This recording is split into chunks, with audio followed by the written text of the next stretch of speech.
Hello, and welcome to episode 63 of TBR, the To Be Read podcast, where we talk about the books we love and the topics that interest us. My name's Patrick Stemp, and as always, I have Jamie Maltman and Michael Ronn here with me. How you guys doing? Great, Patrick. How's it going? Good. Um, so this week we're going to be talking about a topic that one of our viewers suggested, and that is whether we became avid readers because of or in spite of the reading that we were forced to do in high school. So that should be fun. And we will start by doing our roundtable and talk about what we've been reading this week. And why don't we start with Michael this week? Yeah. Well, I have been reading. I kind of told you about my genre challenge last week, where I've got this big list of genres, and I just kind of pick and land on one and kind of read as much as I can until I get tired of it. And that genre is military sci-fi. Cool. So I read Old Man's War. Oh, good one. Good stuff. Loved it. Thought it was fantastic. Cool. Yeah, it was awesome. I will say this about the book. First half, 11 stars. Right, just fantastically written.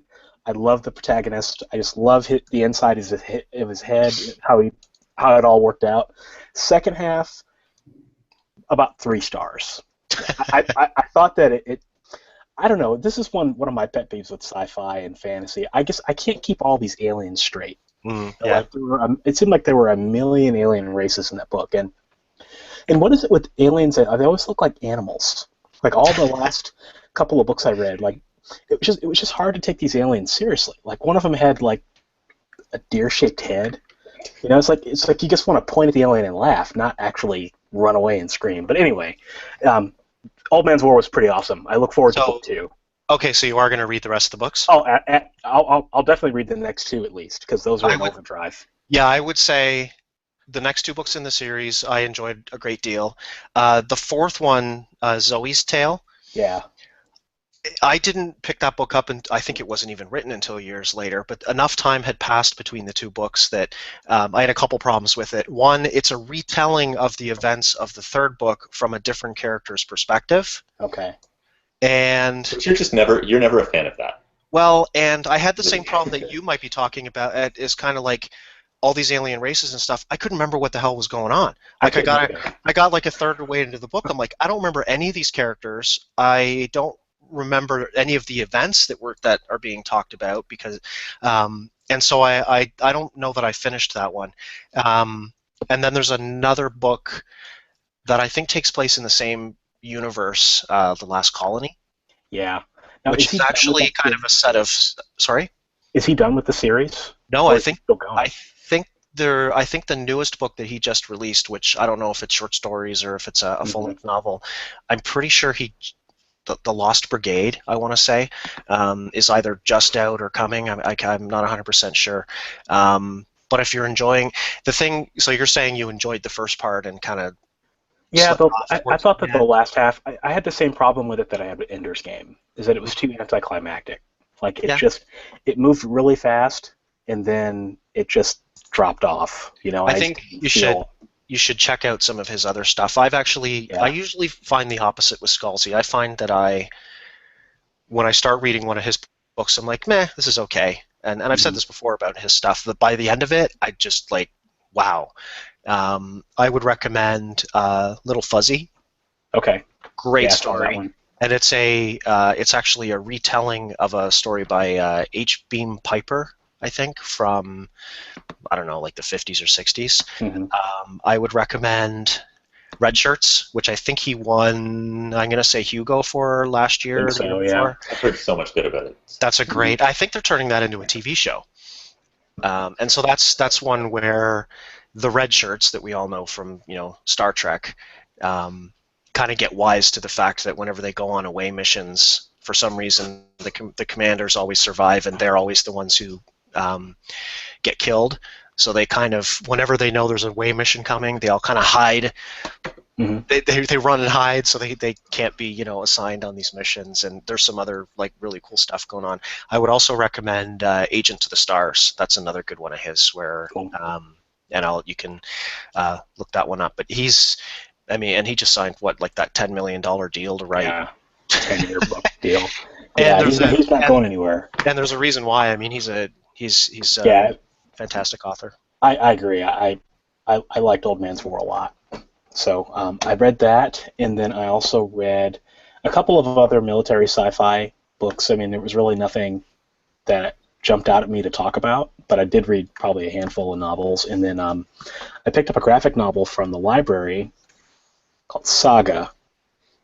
This is by Brian K. Vaughan and Fiona Staples. And have you guys read anything by Brian K. Vaughan? He did Y: The Last Man.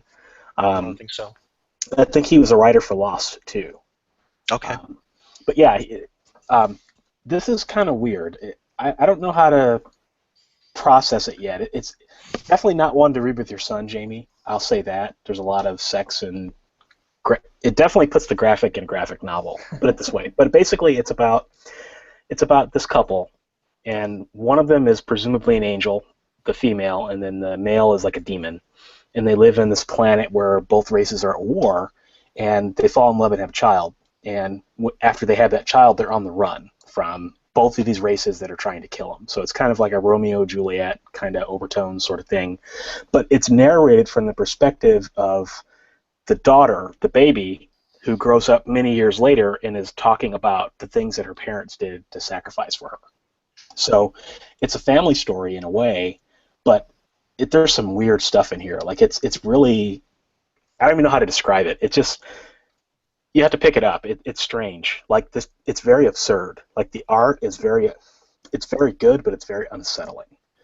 Like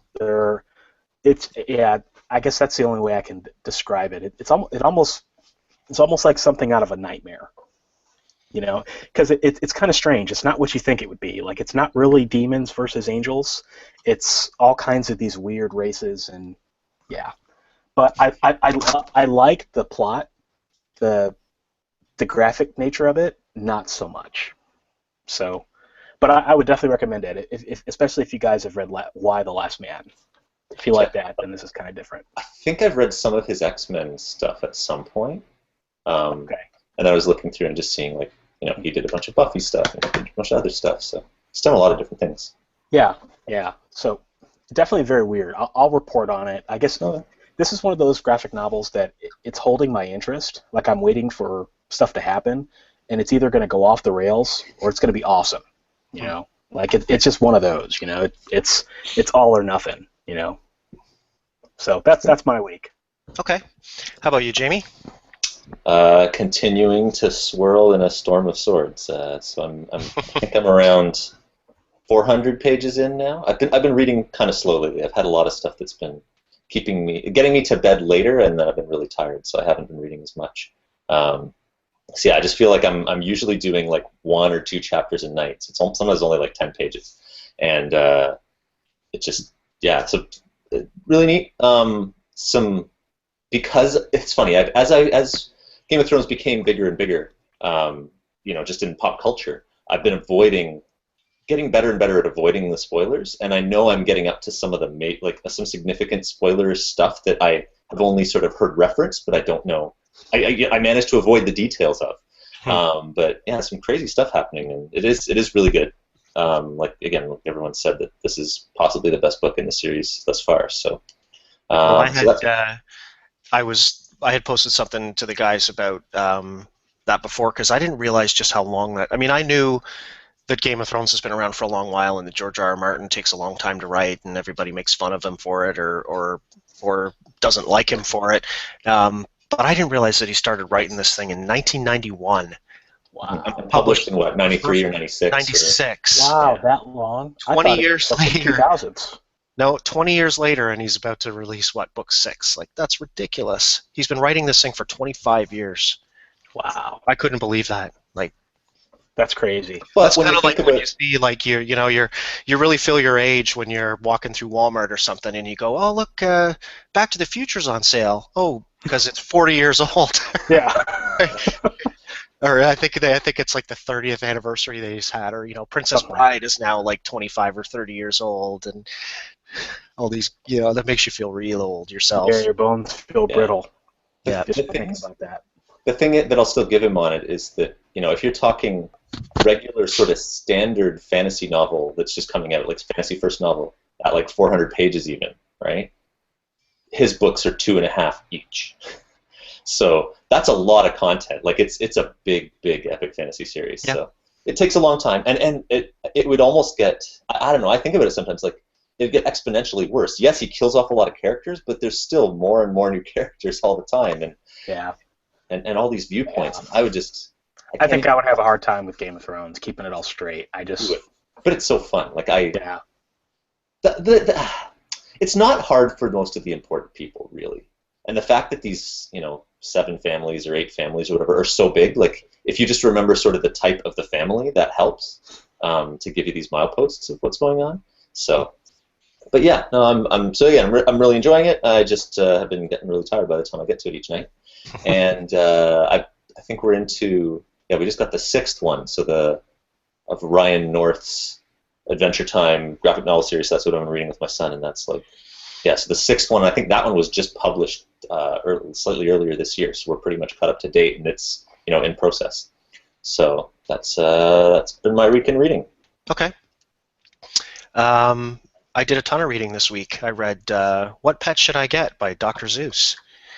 That's not that at long last. I have been in a just vortex of having a real hard time getting to reading, and I think I said it last week. I mean, it's because I'm just deep into writing myself, and honestly, and today I was kind of looking through the Kindle, and part of it too is I realized like that I didn't really have anything that I've been excited to read. I've got a ton of books that I've bought this year that I want to get to, and none of them are just kind of jumping out at me. So I needed to find something that is exciting, and I'm going to pick up World War Z. I'm going to start reading that again.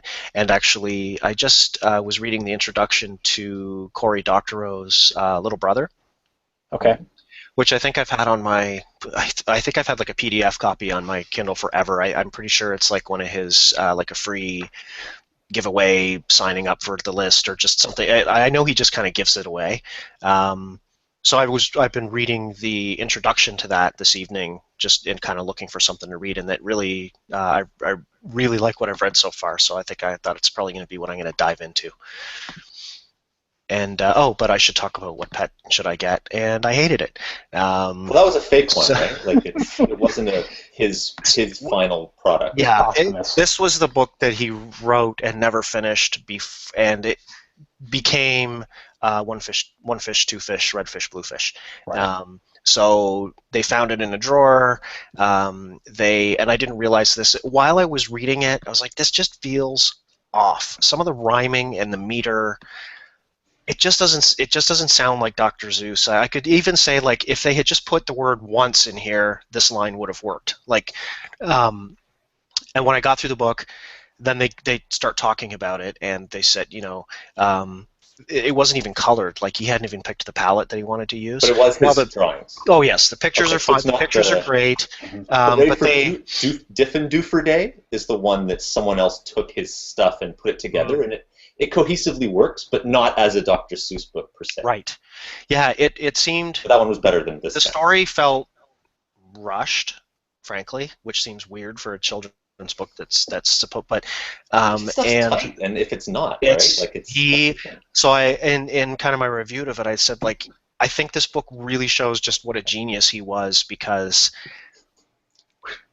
it just feels off. You can tell that he didn't finish it, and I didn't actually know that. Like, I mean, we knew that this was a posthumous release, but it wasn't until after I read it that I got to see, like, sort of to what extent they kind of explain it in the end notes, where they found this, and it had little pieces of text, taped to the big pictures, of course, because when he's doing them, they're the size of a drafting table or something, and with revisions, and things were crossed out, and they couldn't tell which were the parts that he wanted to keep and what he had decided to cut, and so they had somebody that the publisher had to make anyway.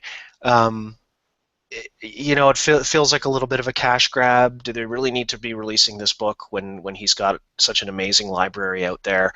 I would have been more interested to see a book of his stuff that they found in a drawer that was kind of released as is, just like for adults, to say, here's the picture, here's including the stuff taped to it, and you can see what that would have From been the more. Seuss archive, right? Like Yeah, I something think like that. That's just a retrospective and that I think would be more stuff. interesting, more.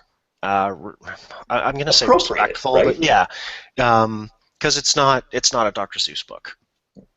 Yeah. So let's move on to our topic and talk about high school reading. So the question was, did we become avid readers either because of or in spite of the reading that we had to do in high school? And I guess there's probably a third option there, which is, we may have already been avid readers before we got there. And so my short answer to the question, I don't know if we want to do it this way, but my short answer is in spite of. What about you guys? What's your 3-word answer? I was an avid reader long before high school, so Okay. it was completely irrelevant. But an interesting experience. Go ahead, Michael. I would say in spite of and because of. Okay. And I guess I would, I would also say that I was reading before high school as well. But, Oh yeah, me too. But the reading that was forced in high school, I didn't enjoy. And I get to watch my kids going through the same thing right now. Yeah, there's something to be said for that. I guess for me, I was a pretty avid reader. I was reading well before a lot of the other kids in my class and at a higher level. So I'd actually read a lot of the books that the teachers had wanted us to read. Mm-hmm. So when I got there, I just kind of didn't really have to read it because I'd already read it. So I just kind of read what I wanted to read. So that was kind of nice because I could do whatever I wanted in some sense. I don't think I experienced that whatsoever. Like I don't think there was a single book that I read on my high school reading list that I, even thought to read before. Yeah, me neither. Yeah, I had read a lot of them, and that's because I got a hold of the list before before high school. Speaking of the list, I was trying to look up the current list and it's weird, it's hard because my kids are reading a lot of the same books that I had to read when I was in high school, but I can't find a list. I don't know who's. So the one thing I did find, which is from the local school board, it's not sort of the Ontario regulations or and basically their guideline just says that the books are teacher assigned, but they have to read 3 long form, 2 of these, whatever. There's no required mandate on what it is. There are some places, I think, if you dig deeper, where they'd have to go through an approved list, but it's like a wide list. Like there's not much that it's not banned. So I remember reading To Kill a Mockingbird, and that book stands out by far as one that is on many people's favorite book of all time or top 10, and I don't remember enjoying it. I remember being force-fed. Of Mice and Men. Well, I was going to say, just to Kill a Mockingbird, I'd say for any of these particular ones, throw in your thoughts, if we mention one. Whereas that shone as, possibly the best one that I was made to read in high school, in my opinion. And I remember enjoying the experience overall and thinking it was really good. My kids, and so let's say this too, I think a large part of the experience is due to the teacher. Mm-hmm. So I think we would agree that the books aren't necessarily the problem, because I know your teacher may have spent more time explaining things to a 13-year-old that they have no right knowing. So, and the experience today might be a little different as well, where I know one of my daughters was reading To Kill a Mockingbird. She didn't understand what the heck was going on, and because there's things going on that they just have no view into, they have no experience with, and I've said before, the foot washing Baptists and things like this, how are they going to know what that is? And okay, they can go on the internet and look it up, which is great because we didn't even have that when we were growing up. But if they're just reading the book and they're expected to get to the end and then take a test, they're not really gaining any understanding from it by discussing it in class, right? It's interesting that you're saying about which teacher and that sort of thing, because for almost every other book, because I actually looked up online just to try and piece together all the books that I covered in high school, and that's the one that I can't figure out which teacher it was. So whichever teacher I did that with, I think did a good enough job getting it, presenting it, but getting out of the way, so it didn't, it is not in any way about them in terms of what my experience was with the book. And I think I was lucky enough. The program, like the particular gifted program that I was in Etobicoke, and the way that they did that, I had a group of friends where stuff like the foot washing Baptist, we would be like, wow, that's really cool. We want to know about that. So it would, those kind of things stick out to me and made things interesting. And I don't know whether the teacher did it or whether we just went off on our own and figured it out. But so I think that really helped a lot in terms of that side of things when they would do this little historical cultural reference stuff. Well, I remember reading, Twelfth Night and painstakingly going over every line and then watching the movie with over a course of a week and just being, just I to this day I don't enjoy or read Shakespeare. Yeah, I was going to say, let's throw out the Shakespeare part of it, because that's an important segment, I think, of this whole topic, right? I don't think it's possible to enjoy high school Shakespeare. I think, I had a really good teacher that liked Shakespeare and made it fun, but yeah, I don't. Most of the times, most of the experiences I've had with Shakespeare have been negative, but I like Shakespeare. That's my thing. So I don't know. I found the sort of line-by-line dissection boring, but I thought reading it out loud was a blast. And I used to be really shy, and that was one of the things along the way where I would actually be volunteering in class to, be one of the voices for it and enjoying it. So I just fit the way that it flows and and again, I like language side stuff, so the archaic language was interesting to me, even if I didn't understand all of it, or I'd have to work a little bit. And I was studying Latin a bit too, which helped. But so I found sort of the doing the language and the reading of it fun, whereas looking into all the stuff that the English teachers were getting really excited about, just kind of, it was there, but it didn't detract from me actually enjoying that part of the experience.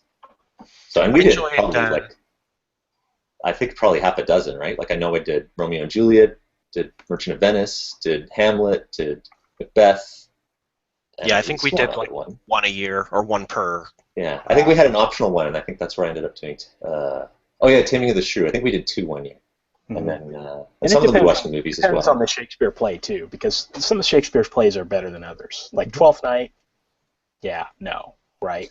But Much Ado About Nothing. That would be a fun play to teach. I think, especially when you have a movie that's more modern and that's actually really good. It's easier. But we have some comments around Shakespeare. Sure. Kate Morgan is watching. She says, I actually made it to a live viewing. She says, waves. Hi, Kate. Thanks for watching. And she says, I remember Shakespeare in English class being wholly uninspiring, and then joining the theater program and realizing that Shakespeare was meant to be played rather than read. Now I can read Shakespeare and hear the sweet, sweet word music. That's a good point. I second that. I wholeheartedly second that. Yeah, reading it in your head is bad. Yeah, and that's another thing too, that I think that high school reading, I think that I got from high school reading that I would not have gotten if I just kind of pushed it aside, is love of characters, right? Because sometimes with the Shakespeare stuff, it's not so much the story, it's the characters that you like. And so I don't know. I kind of take that into speculative fiction, science fiction, and fantasy, or whatever I'm reading. It's that I like the plot, but really the main reason that I read is for a character. If I can't get into a character, if I can't get on board with that, I'm probably not going to enjoy the story. So I'm starting to think maybe I should give Shakespeare another try. I know I have a volume in the basement of all of his works, but I was thinking I should maybe this weekend I'll get the Star Wars figures out and have them act out The Tempest or something. I'm sure there's some YouTube videos that are probably interesting. Lego Shakespeare? Lego Shakespeare. Well, that's the fun one I did with my son. Shakespeare. The fun one I did with my son not long ago, Marcia Williams, I think her name was, that does these illustrated classics for kids, but it's like cartoon style, and there's the people in the margins that are talking, like the gallery. It's all showing, and the Shakespeare one, it's the Globe Theater, and there's all the people in the margins making snide comments and stuff, and it's really cool. It'll distill it down into 2 pages. So it's a fun thing to check out. And I don't know, my son enjoyed me reading that to him, and we did other ones for Greek myths and other ones for the various other different properties. She does a lot. We enjoyed the Chaucer one that she did. So I will say that I like Chaucer a lot more than I like Shakespeare. Chaucer was a much, much, much more fun experience than Shakespeare. Did you do Chaucer in high school? Yeah, Okay, I love the Canterbury Tales. It's a lot of fun, but I was not for everybody. I was asking my wife, what did she read in high school? Because she's a little bit younger than me, and she couldn't. The only book she could remember was, which I've never heard of, was The Stone Angel by Margaret Morris. Yeah, I got to avoid that one. That was on the other list, and I've heard it's pretty dreadful. She said she enjoyed it, but she couldn't remember a single other book that she read in high school. I was like, Of Mice and Men, Lord of the Flies, Lord of Day the of the Flies. Triffids. Talk about Lord of the Flies. Nope. But she said no. So I'm curious. So I think some of that too. You just like read it and forget it. True. I think my best experience in reading in high school was when you get into some of the older grades and start doing more of the sort of self-study. Yeah, I agree. Project, the independent study thing that I remember the most was doing, because I came to high school as a reader, and I grew up on primarily Stephen King, and getting into Isaac Asimov, and I think my favorite sort of study, independent study project in high school was doing a comparison of the horror of Edgar Allan Poe and comparing that to Stephen King. So that was a lot of fun, and I was, into the Edgar Allan Poe because of the Alan Parsons album that came out in the 70s, the Tales of Mystery and Imagination, which if you haven't heard, it's fantastic. They take a bunch of Edgar Allan Poe's stories and put them to music, which is extremely cool. So that was fun. So I remember more of the reading that I got to sort of pick and choose for myself. Yeah. And it's interesting too. Like, I wish that more high school curriculums had science fiction and fantasy in their curriculums. And they have Day of the Triffids, right? And yeah, it's not much though. I mean, and some schools might have Fahrenheit 451, but that's on the banned list. So see, I was lucky because my grade 9 English teacher, Ms. Salgo, she was a chain smoking like crazy lady, and so we got to do, it was, I think grade 9 was like 2/3 poetry, but the main novel that we did, your choice was Dune or Stranger in a Strange Land.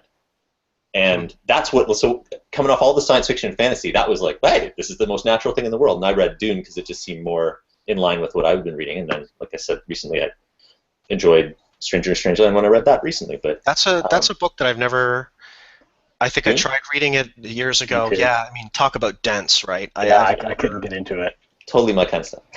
Oh, it's totally all the families. Yeah. Yeah, I could see you enjoying that. Yeah, Dune was tough for me. Both of those were, Heinlein and Dune. I mean, they're... Heinlein's another one who, I've never really taken to him. Yeah, I haven't either. And Starship Troopers is like next on my list of stuff to read, so we'll see. But yeah, it's tough. Like, I think that high school kids would enjoy science fiction and fantasy a heck of a lot more than they would enjoy the literary stuff, And I guess I don't want to be like one of those weird people, but I don't know. I have a problem with literary fiction these days. I just don't think it's really relevant anymore. I think science fiction and fantasy speaks more to children that are growing up and can help them tackle issues far more than literary fiction can. I'm not saying that it should be eliminated, but yeah, I kind of have always come to it as, like, to me, high school should be more about generalization, and then, if you find science should not be about memorizing the periodic table. right. Geography should not be about memorizing the frickin' provinces or the states or the lakes and memorizing the 30 different kinds of land and whatever. Mm-hmm. It should be more just general knowledge, and then so that to help the kids figure out what topic they like in general, that they can then specialize in or focus on later in their education. And so here, they should be reading, and we've talked about this before. I mean, they should be reading a Stephen King book these days. They should be reading Mockingjay or anything. Yeah, which again, anything. That's starting to get in there. Like Hunger Games, I've heard a bunch of situations where it is being used in schools now. So. Mm-hmm. Harry Potter. That's another Yeah, one that is or has been banned, right? You were mentioning Fahrenheit yeah, 451. Well, yeah. if you're gonna choose some classic stuff too, or just particular sort of like more literary bent stuff, something like Lord of the Flies isn't obviously not to everyone's taste, but it'll get more of a reaction, get people thinking more than some of the stuff that they bore you with, right? Yeah, like Moby Dick. Yeah, Like or like and like George Orwell was a good example. Like we didn't yeah. have him on our reading list, but I think he's a great one. And actually, you said one of the books you mentioned just reminded me we were probably also had to read Old Man and the Sea, Yeah. which I just reread recently and didn't like it any more than I probably did when I was in high school. See, the two that I remember reading that I didn't enjoy that what we were forced to read was I think it was either 11, 12, or 12 OAC 13. Yeah. But The French Lieutenant's Woman by I don't even know who, and A Separate Piece by again I don't remember who. And I just remember the French Lieutenant's Woman being that sort of dreary, like 19th century stuff that started making me think, oh, this is what all the English teachers want to read, and I just want to stay the hell away from this and do whatever I can to read something else when I get a chance. And then A Separate Piece was like the 20th century version of that. I'm And trying to remember if we read any Dickens. I did, and I didn't mind Dickens. Dickens at least tells a story. Honestly, He's all over the place. Depending on which one I'm you guessing read, but we probably would have read Scrooge, like Christmas Carol. Christmas Carol. Yeah, Christmas is so short. I wanted to say A Christmas Story, but I know that's not right because that's the movie. yes. I think it might have been grade 8 when I did A Tale of Two Cities. And again, I was just interested in the time period too, so it helped. But And Yeah. I've got Dickens on my Kindle. I need to, because I want to read the Pickwick Papers and he was the some of most the mass the market original of the his time. original serialization. hmm That's the thing. Like he was mass market stuff. Mhm. And so it's funny when that gets co-opted as literature at some point, But right? that's after high school, I discovered on my own, Oscar Wilde. hmm Love Oscar Wilde. Yeah. I'm glad they didn't shove it down my throat when I was in high school and try to analyze why he used the color blue to describe his pants or whatever, because hmm that really does just take away the enjoyment of just the enjoyment of reading. And I think that's really what they need to instill in public school and high school is just there's so much out there, and just find something you like and just get reading. The same thing we should be doing as parents, right? You just Yeah. encourage reading. I don't care what you're reading as long as you're reading, because that's the important thing. And I've said to again generalize with high school, and in particular, I've been telling my kids, there's not anything you're learning in high school that's going to matter to you once you get out, other than learning how to learn and reading. Those are the only two things you need to learn in high school: how to learn and how to read. If anything, I'd make the case that they go the wrong way with both. But it's because learning to a test is not learning how to learn. This is also reading what someone makes you is not reading. Like it's I don't know. I feel like they should be throwing options against the wall until you find one that sticks for each kid. Okay, let me ask you a question, Jamie, because you homeschool. Yes. What books are you going to force feed your kid? Like, so the books that we're talking about here, when your children, this is assuming you're planning on homeschooling them all through their entire education. None. Are you gonna make none? I won't force feed anything, but I will do my best to make recommendation. A lot of stuff sound interesting, so that it's and accessible, and be there to be a part of it with them. Because if I can't get myself interested in it, then how am I gonna? It's unlikely that they're gonna be beaten down the door to be excited about it. So Yeah. When I was in college, I had a self-study practicum, and I could read whatever I wanted. So no curriculum, just had to read a ton of books, write some papers on them, and that was the coolest experience ever because it was liberating, right? Because I could go to the library and I could pick up, I didn't have e-readers back in those days. You could pick up 20 books, take those 20 books home, and then out of those 20 books, you might only like one or two of them, right? But those one or two that you liked were worth it.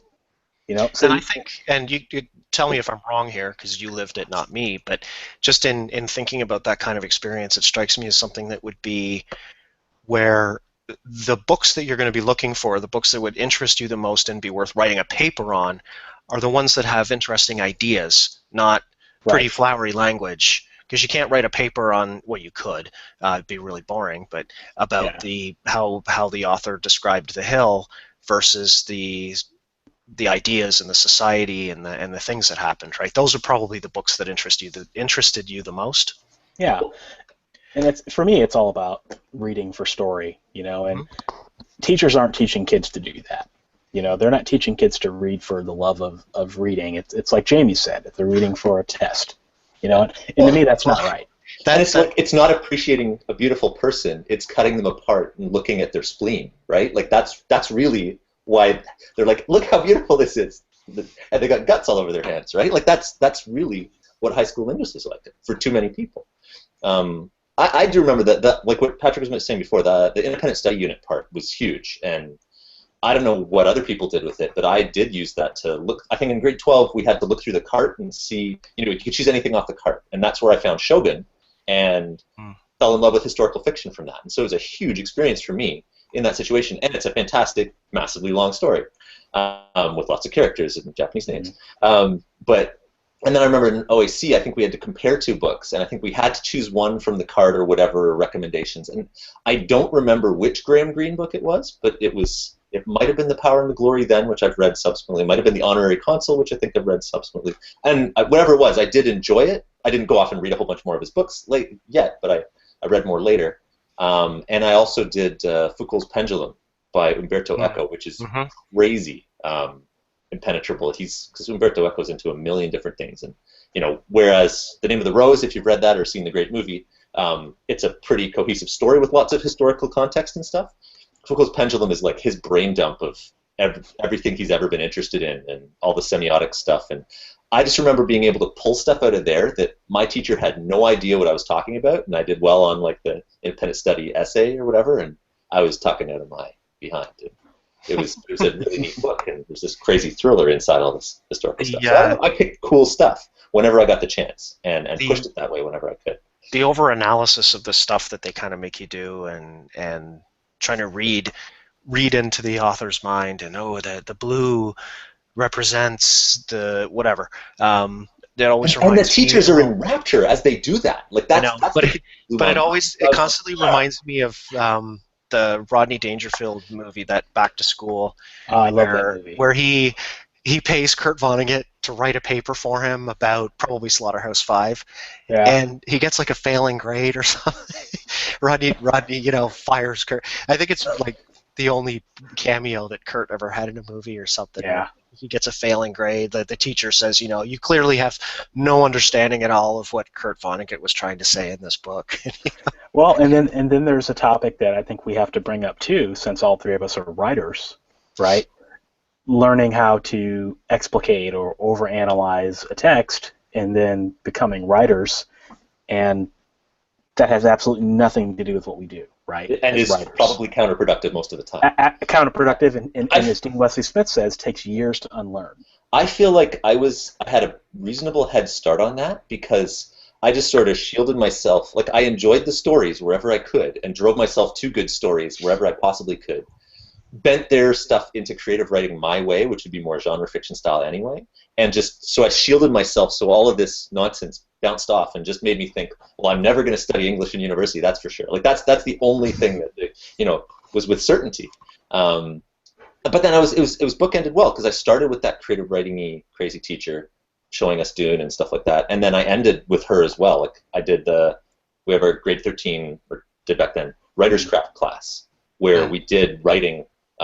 You do some poetry, you do some screenplay stuff, so there's all different forms. Some chapters of a novel with an outline, not necessarily with an outline, and just all sorts of different stuff from a writer perspective. And that was awesome. And I think just sort of showed me at the back end that it doesn't have to be all this, silly analysis. You can just go have fun writing your stories, and so that was a big help. And I hope that any other aspiring writer types in high school have stuff like that and have good teachers doing that stuff. Because if you had I could just imagine, like, what if the analytical teacher took that class at your school and was the one teaching it, right? You'd be screwed. Yeah, well, I owe my whole writing career to, like, the whole high school curriculum crap, like this.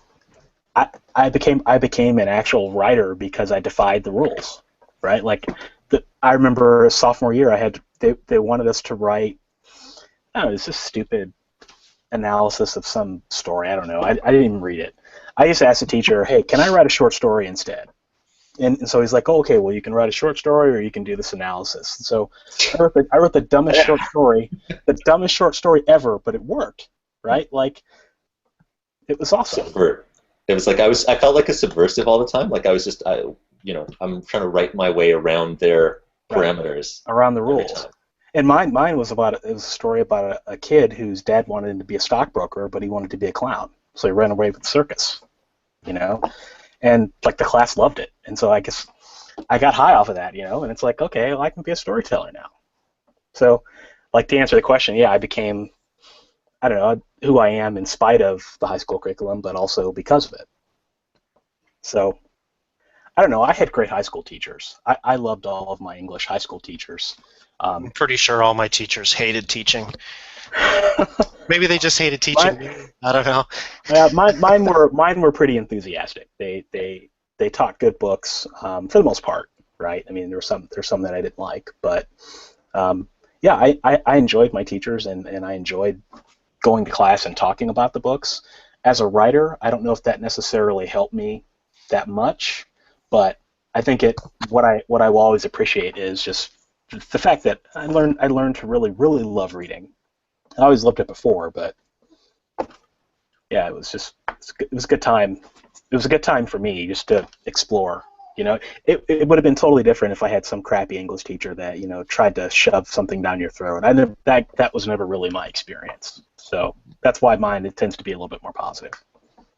Yeah. Whereas, like, I loved the one that I had at book ending there, and the grade 12 one, she was really good, and I tremendously respected the way she taught her stuff, but I still was like, I'm sure now, no, I'm not going to go study literary fiction in university at all.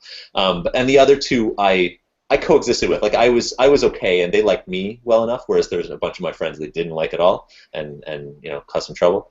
But and to this day, like, they really didn't like her, but I did get along okay. But part of that was I just found my ways to subvert without being overly, resistant. So we're coming up on time here. I think we should wrap this up. Any sort of final comments? Yeah, we've got Kate Morgan says, Patrick, go watch Joss Whedon's Much Ado About Nothing. You won't be sorry. Oh, cool. I haven't seen that one, but I like the one by Kenneth Branagh too. So, honestly, a lot of these famous actors, their Shakespeare stuff is awesome. Yeah, like House of Cards with Kevin Spacey. Mm-hmm. Yeah. Awesome Shakespeare stuff. But anyway, and then Carol Irvin says, go watch the doctors do it, hey? Like, yeah, the various Doctor Who actors that have done Shakespeare stuff. Yeah, and then last comment from Carol Irvin says, I'm predicting high school literature does not have a lot of fans, even among avid readers. And I think you're probably right about that. I think that's been the consensus here. I think high school... okay. I guess I would question why it is that we always hear this statistic that, 85% of people after high school or college never pick up a book again. I would place the blame for that firmly on the system. The system. It's not the books. Blame the man. We're clearly teaching people to dislike reading, and there's a problem with that. So anyway, that's my final thought. So next week, we are going to have Brian Cohen joining us. He is one of the co-hosts of the Sell More Book Show and the author of the Ted Saves the World series. And so no topic per se. We will just be sort of chatting with him about his influences and things like that. And we will see you then. So have a great week. I'll talk to you soon. Thank you, everyone. Stay in school, kids. Keep reading, kids.